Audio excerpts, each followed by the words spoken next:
Here we go, making Billy. Sim, Deus, aleluia, damos toda a glória, toda a honra, todo o louvor. Tu és o alvo da nossa adoração. Estamos aqui nessa noite por causa da sua presença, por causa do Senhor, especialmente por causa do Senhor.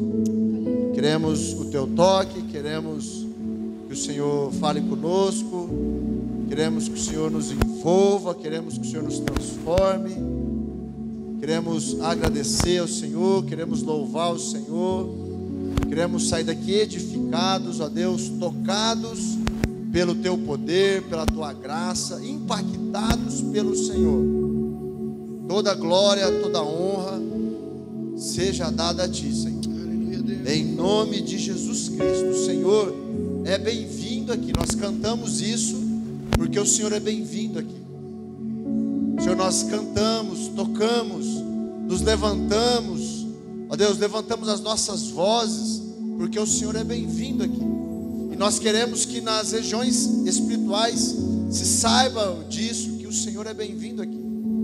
Que aqui é a igreja de Jesus Cristo, a igreja que foi conquistada pelo preço de sangue, o sangue precioso do Filho de Deus, é que canta neste lugar, neste salão, e que enche o céu de bebedouro, de adoração, de louvor ao Senhor. Nós somos gratos a ti, Deus.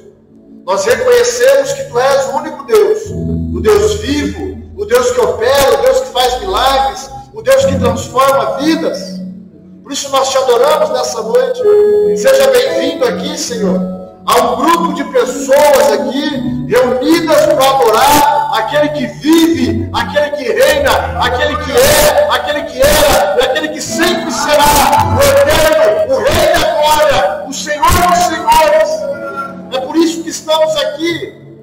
Há tantas coisas acontecendo em nossas vidas. Estamos passando por tantas situações, mas nós estamos aqui para te adorar. Independente do que está acontecendo, Senhor, seja adorado, seja entronizado nessa noite. Em nome de Jesus Cristo. Obrigado pelo privilégio que temos de estar aqui. Nós te agradecemos, Senhor. Fala com cada um de nós nessa noite. Abençoa a nossa família que ficou em casa. Ó Deus, guarda-os, os protege, os livra de todo mal. Em nome de Jesus. Amém. Amém, querido? Você pode dar uma aplauso ao Senhor? Em nome de Jesus. Glória a Deus, eu quero acertar. Aleluia.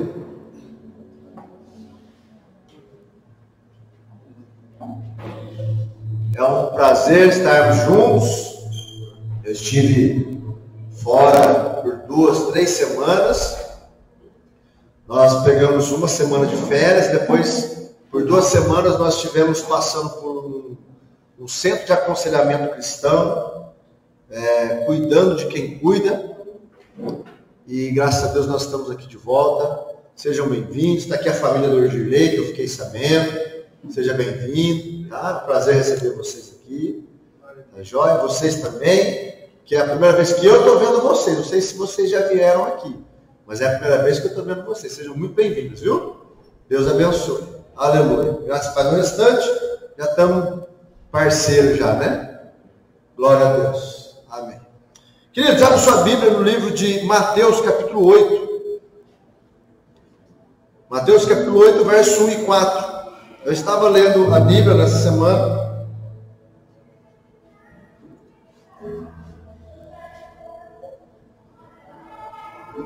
Mateus, capítulo 8, verso 1 ao 4. Eu estava lendo essa semana. Pode ficar com ela aberta aí. Vou usar a versão árabe, tá? Eu estava lendo no livro de Levítico. É o primeiro, segundo, terceiro livro da Bíblia. E lá no capítulo 13, no verso 9, começa a falar a respeito das regras, das leis, a respeito do povo de Deus, a respeito do santuário, a respeito do templo. E uma das regras que é falada ali é sobre a lepra, a praga da lepra, a doença da lepra. E no verso 9 do capítulo 13 fala: quando o homem tiver praga de lepra, será levado ao sacerdote. Então, só para a gente dar um resumo a respeito da lepra, a lepra ela era tida naquele tempo como um pecado, como algo referente a uma maldição. A pessoa que estivesse com lepra, ela era tida como imunda, como suja, como ela não podia, ela não era digna de entrar na presença de Deus. Ela não era digna de estar no meio do povo de Deus. Ela tinha que estar fora do arraial por 7 dias, depois se apresentar ao sacerdote, e ali o sacerdote verificar como estava a pele dela, a saúde dela, e o sacerdote iria definir se ela iria continuar separada ou se ela já podia ser recolocada dentro do arraial do povo de Deus. Então, a lepra ela tipificava um pecado no Antigo Testamento. Se eu não estou enganado, a primeira pessoa a ser acometida de lepra foi a Miriam, a irmã de Moisés, por se levantar contra Moisés. Ela e Arão, por falar mal de Moisés, se levantar contra a liderança, contra a autoridade de Moisés, Miriam, ela fica com lepra.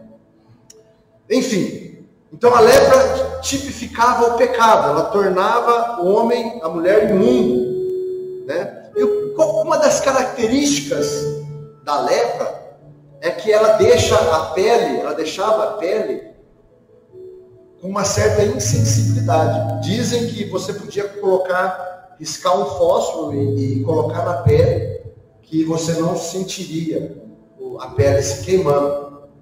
Então, uma das características também dessa praga, dessa doença, é que ela trazia insensibilidade à pele, ao corpo.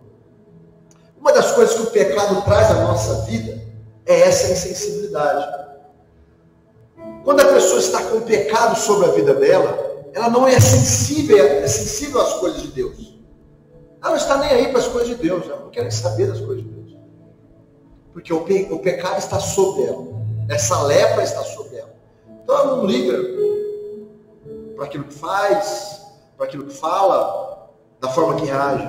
Porque ela está insensível à voz de Deus, ao Espírito Santo, à palavra de Deus, àquilo que Deus quer para ela, aos planos de Deus para a vida dela. E nesse texto de Mateus, capítulo 8, no verso 1, fala a respeito de um leproso que encontra com Jesus. E ele clama a Jesus. E Jesus responde para ele. Verso 1 diz assim: ora, descendo ele do monte, grandes multidões o seguiram. A respeito de Jesus, isso. E eis que um leproso, tendo se aproximado, adorou, dizendo: Senhor, se quiseres, podes me purificar-me. E Jesus, estendendo a mão, tocou-lhe, dizendo: quero.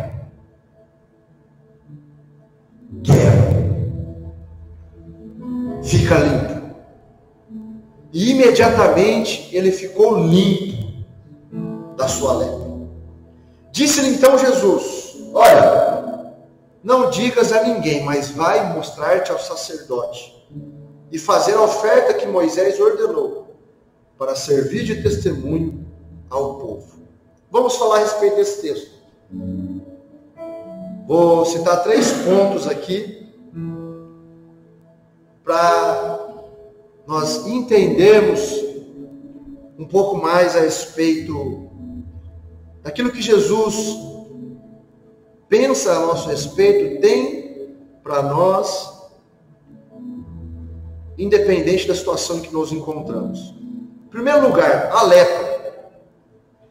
Quando o homem clama a Jesus, quando o homem adora Jesus, percebendo que Jesus estava presente, percebendo que Jesus se aproximava dele, ele fala algo para o Senhor.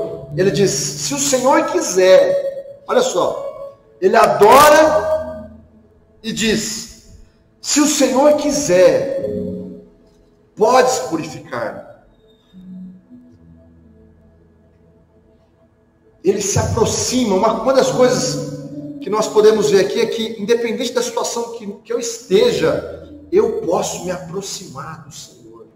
Eu posso me aproximar de Jesus. Eu posso adorar, eu posso me derramar na presença dele. Provavelmente, quando fala aqui que ele se aproximou e o adorou, provavelmente esse homem se ajoelhou aos pés de Jesus Cristo e disse para Jesus: se o Senhor quiser, o Senhor pode me purificar, o Senhor pode me limpar, o Senhor pode me fazer eu voltar de volta lá para o arraial, me tirar da exclusão. Ó Jesus, eu estou excluído por causa dessa praga, por causa dessa lepra, eu estou distante por causa desse pecado, mas se o Senhor quiser, o Senhor pode me trazer de volta, o Senhor pode me purificar. O leproso não duvidava do poder de Jesus, mas não sabia qual seria a vontade dele sobre a realização do milagre. Os homens creem com mais facilidade no poder milagroso do que no amor milagroso.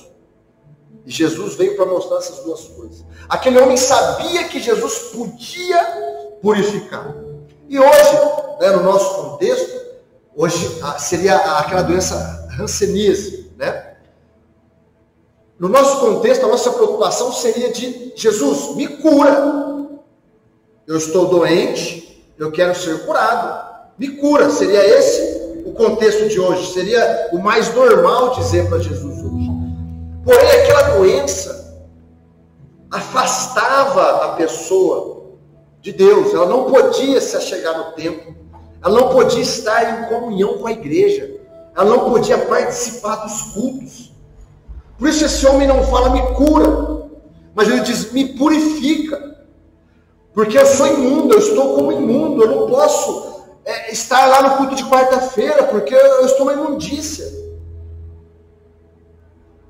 E esse homem sabia que Jesus podia purificar, que Jesus tinha poder para purificar, não só para curar, mas também para purificar a vida dele. E quando ele fala purificar-me, porque a lepra era considerada uma imundícia, que tornava o indivíduo cerimonialmente imundo, isto é, limitava as suas atitudes de adoração na religião judaica. E uma das coisas que esse homem percebe, quando ele vê Jesus passando, ele estava limitado de adorar, de fazer a sua cerimônia de adoração no templo. Mas ele vê Jesus e, de certa forma, ele deve ter ouvido falar que Jesus ele era um mestre diferente, que Jesus ele quebrava alguns paradigmas, que Jesus ele quebrava alguns padrões. Então ele adora, tamanha era a vontade dele de adorar, mas por causa daquela imundícia, por causa daquela praga, por causa daquele pecado, ele não estava podendo adorar. Quanto tempo será que esse homem ficou sem adorar a Deus por causa daquelas regras? Por causa daqueles padrões judaicos, que quando ele vê um mestre, e ele ouvindo a respeito daquele mestre, no meio da rua, no meio do caminho, ele se aproxima e se joga diante de Jesus, e o adora. Imagina o quanto ele queria adorar a Deus, o quanto ele queria voltar ao povo de Deus, ao arraial, à igreja, ao culto, e se sentir limpo, se sentir puro, se sentir digno para adorar ao Senhor, Rei dos Reis. Esse é o cenário. Ele se joga diante de Jesus e purifica. Eu não quero mais estar limitado à adoração. Eu quero adorar o Senhor sem limites, de forma ilimitada. Aonde eu estiver, eu quero andar, Senhor, e poder adorar o Senhor, poder ter contato com o Senhor, poder falar com o Senhor. Amém, meus irmãos? Muitas vezes nós nos encontramos dessa forma, por causa de um pecado, por causa de algo que nós fizemos. Nós nos encontramos dessa forma, nos sentimos indignos da presença de Deus, nos sentimos indignos de falar com Deus, nos sentimos indignos de citar promessas de Deus que nós temos direito, que Deus disse que daria para nós, que realizaria nas nossas vidas, porque nos vemos dessa forma. E nos encontramos como esse homem: olha, se o Senhor quiser, se quiseres, pode me purificar. Acreditamos no milagre, acreditamos que Deus é poderoso, que Jesus tem poder, mas nós pensamos, se o Senhor quiser. E esse homem, ele pensa dessa forma. Acredita mais no poder milagroso do que no amor milagroso de Deus. Porque uma pessoa leprosa, as outras pessoas tinham nojo de se aproximar dela. As outras pessoas queriam ficar longe dela. Mas aquele homem pôde se aproximar de Jesus. Jesus não teve nojo daquele homem. Jesus não olhou para o pecado daquele homem com nojo. Jesus deixa ele se aproximar, ouve o que ele quer, e Jesus responde para ele. Jesus diz: eu quero. Eu quero. Jesus quer. O que Jesus quer? Jesus quer o nosso bem. Jesus quer o seu bem. Afinal de contas, ele morreu na cruz por você. Afinal de contas, ele se entregou na cruz por nós. Ele quer o nosso bem. Muitas vezes nós acreditamos no poder, mas não acreditamos no amor de Jesus, porque nós nos baseamos no nosso amor, na nossa justiça. Aí eu não vou me aproximar de Jesus, porque vai que ele não quer me abençoar, vai que ele não quer me perdoar, vai que ele não vai ter misericórdia de mim, porque nos baseamos em nós mesmos, projetamos aquilo que somos em Deus. Mas Deus é diferente, meus irmãos. Deus tem cabeça de Deus, nós temos cabeça de seres humanos. A nossa mente é humana, a mente de Deus é divina. O amor de Deus é divino, o nosso amor é humano. A misericórdia de Deus é divina, a nossa misericórdia é humana. Então, sempre quando nós estamos nessa situação, passamos por isso, pensando: será que Deus quer me purificar? Será que Deus quer me ver de novo reunido com a sua congregação? Será que Deus quer que eu me aproxime novamente do templo para adorá-lo? Será que Deus quer que eu me curve novamente diante dele e busque a presença dele? Jesus quer. Deus quer que nós estejamos sempre na presença dele. Jesus disse: eu quero. Fica limpo. E Jesus o purifica. Primeiro, Jesus o cura, porque a lepra era uma doença. A lepra era uma praga, era uma doença. E o texto diz: fica limpo. Jesus cura a doença. Mas não só cura a doença dele. Jesus não tem só poder para curar a doença dele. Jesus o torna puro novamente, aceitável novamente, o introduz novamente à cerimônia de adoração, ao arraial, à congregação. Jesus traz ele de volta. Ele estava distante, ele estava longe da presença de Deus, mas Jesus quer trazer ele de volta. Jesus quer que ele fique limpo. Jesus quer que ele adore. Jesus quer que ele esteja na presença de Deus. O homem, ele cria no poder de Jesus, mas ele não tinha certeza se Jesus usaria de misericórdia para com ele. Quantas vezes nos pegamos com esses pensamentos? Nossa, eu errei, eu peguei, e agora? Será que Jesus me quer de volta? E agora, será que Jesus me aceita? Será que Jesus vai ter misericórdia de mim? Por quê? Pensamos como nós agiríamos, como nós faríamos. Se fosse eu no lugar de Deus, eu não ia me aceitar, não, né? Mais ou menos assim. Mas Jesus diz na sua palavra, aqui nesse texto: eu quero. Fica limpo. Eu te quero sem lepra. Eu te quero curado, eu te quero purificado. Eu te quero me adorando, eu te quero dentro do arraial, eu te quero fazendo parte do meu corpo, que se chama igreja, que foi conquistada na cruz pelo sangue. Eu te quero. É isso que Jesus pensa sobre nós. É isso que Jesus sente por nós. Por que Jesus não teria misericórdia de você? Por quê? Você é exclusivo? Você é especial? Sim, você é especial, nós somos especiais. Porque para um Deus enviar o seu Filho para se entregar numa cruz, para morrer a pior morte da história e ressuscitar no terceiro dia, na Páscoa, para que eu e você hoje estivéssemos aqui ouvindo a sua palavra, é porque sim, nós somos especiais, mas especiais da forma correta, da forma certa. Ele nos aceita. Distante, eu estou leproso, eu estou em pecado, mas quando ele teve a oportunidade, ele se dobrou diante de Jesus e ele adorou a Jesus. E Jesus disse para ele: eu quero que você fique limpo. Jesus agiu com misericórdia para com ele.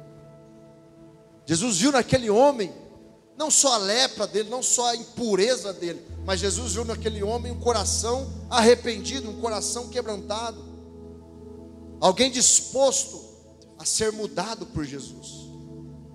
Se coloca numa condição de humilhação, se humilha na presença de Deus. E a palavra de Deus diz em Tiago que aquele que se humilha diante de Deus, ao seu tempo ele o exaltará. Deus exalta aquele que se humilha, aquele que desce. O Senhor Jesus encontrou esse coração naquele homem. E Jesus quer nos ver limpos. Jesus quer nos purificar. E no verso 3, e o terceiro ponto, na verdade, é quando Jesus fala: vá até o sacerdote. Presta bem atenção.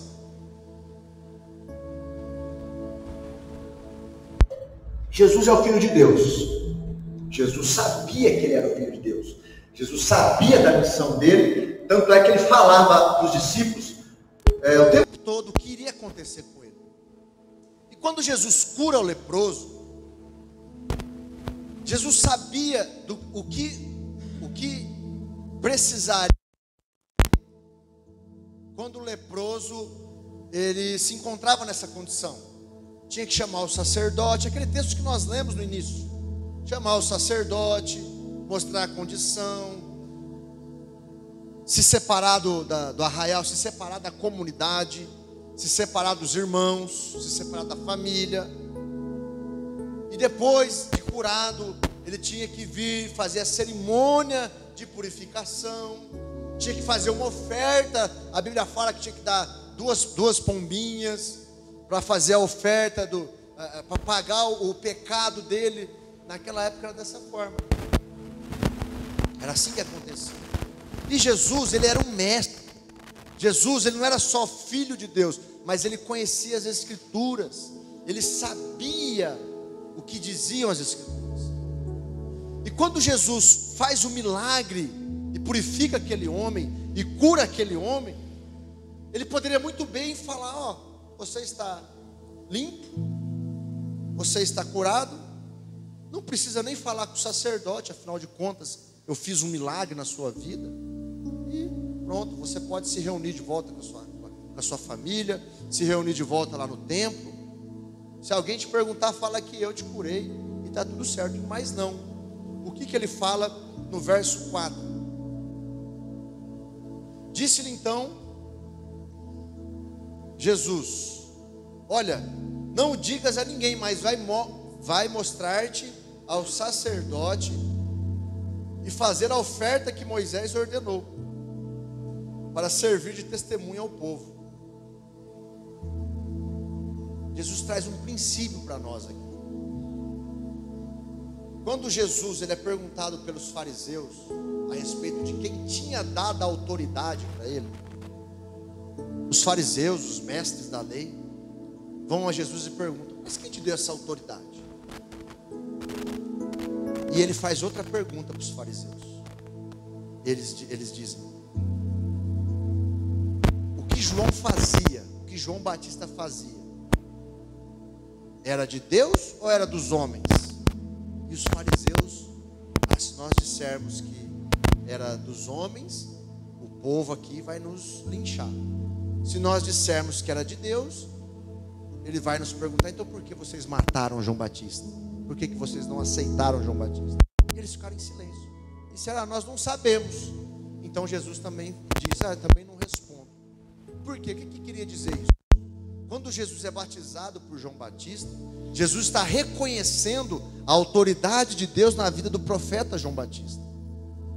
Até João Batista não quer batizar ele, mas Jesus diz: faça para que se cumpra as Escrituras. Olha só, para que se cumpra as Escrituras. A mesma coisa Jesus fala aqui para o leproso, para o ex-leproso. Para que se cumpra as Escrituras, vai até o sacerdote, fala para ele, oferece a oferta para ele, mostra que você está curado, que você está puro e que você agora pode de novo adorar a Deus, que você pode de novo entrar na presença de Deus, ser inserido novamente no arraial. O que Jesus quer nos ensinar? Que ele obedece às autoridades. E ele sendo exemplo para nós, nós devemos ter essa obediência. Obedecer às autoridades, obedecer. Deus, a palavra de Deus diz em Romanos capítulo 13, que toda a autoridade, ela é delegada por Deus. Seja ela boa, seja ela má. É Deus quem institui isso no nosso meio, na nossa vida, para nos fazer bem, para nos trazer o bem. E Jesus aqui, o maior exemplo disso, a Bíblia fala em Filipenses capítulo 2, que ele obedeceu, e obedeceu até a morte, e morte de cruz. A obediência é a maior prova de amor que nós podemos dar a Deus. Qual prova de amor eu posso dar a Deus? Obedece a palavra de Deus, obedece às Escrituras. Jesus fala: para que se cumpram as Escrituras, João, me batiza. Para que se cumpram as Escrituras, vai lá e fala com o sacerdote que você está purificado, faz a cerimônia de purificação. Jesus não pulava etapas, e ele ensina isso para nós: não pule etapas, obedeça, vá até o sacerdote, obedeça aos princípios. Eu escrevi algo outro dia. Talvez pensemos que Jesus poderia dizer ao ex-leproso que estava livre de cumprir a cerimônia de purificação, mas ele não pulou etapas e fez o leproso seguir à risca aquilo que foi ensinado por Moisés, nos mostrando o quão importante é obedecer às Escrituras. Jesus obedeceu às autoridades enquanto homem. No momento da crucificação de Jesus, Pilatos disse: olha, não sabe, perguntando para Jesus, Pilatos, a autoridade máxima ali naquele momento, perguntando para Jesus: o que você fez? O que você fez? E ele quieto. E Pilatos diz: você não sabe que eu tenho autoridade para te soltar e para te prender, para te mandar crucificar e para te deixar viver? E Jesus diz que ele não teria autoridade se não fosse dada do alto. Se ele quisesse, ele pediria, e o Pai enviaria miríades de anjos para o libertar, para salvar a vida dele. Mas ele estava debaixo de um propósito, estava dentro de uma missão, ele estava cumprindo uma missão, e dentro dessa missão ele sabia que ele tinha que obedecer às autoridades que estavam sobre ele. Por quê? Porque Deus sempre vai usar homens, Deus sempre vai usar seres humanos para nos abençoar. Deus sempre vai usar seres humanos para falar conosco. Ah, mas você pode dizer, mas Deus não fala através da palavra, através da Bíblia? Sim, e a Bíblia foi escrita por quem? Por homens inspirados pelo Espírito Santo. Jesus está deixando esse princípio para nós, de obediência às Escrituras, de obediência às autoridades, de submissão. Eu não posso querer fazer tudo do meu jeito, eu não posso querer ser uma pessoa desobediente, eu não posso querer ser uma pessoa rebelde. Não, eu tenho que ser uma pessoa que se submete àquilo que Deus deixou escrito na sua palavra. É muito fácil quando diz, o Senhor é meu pastor e nada me faltará. É fácil de obedecer, é fácil receber aquilo. Uau, nada vai me faltar. Mas a primeira frase diz, o Senhor é meu pastor. Então, se Ele é meu pastor, o pastor pastoreia ovelhas. Eu preciso ter uma vida como uma ovelha, que ouve a voz do pastor, que ouve a voz do mestre, que ouve a voz de Deus através da sua palavra. Então, nós vemos aqui nesse texto que Deus, que Jesus Cristo estabelece, Ele enfatiza, Ele frisa, Ele destaca esse princípio de obediência. A maior prova de amor que nós podemos dar a Deus é obedecer a palavra de Deus. Obedecer a palavra de Deus. Amém, meus irmãos?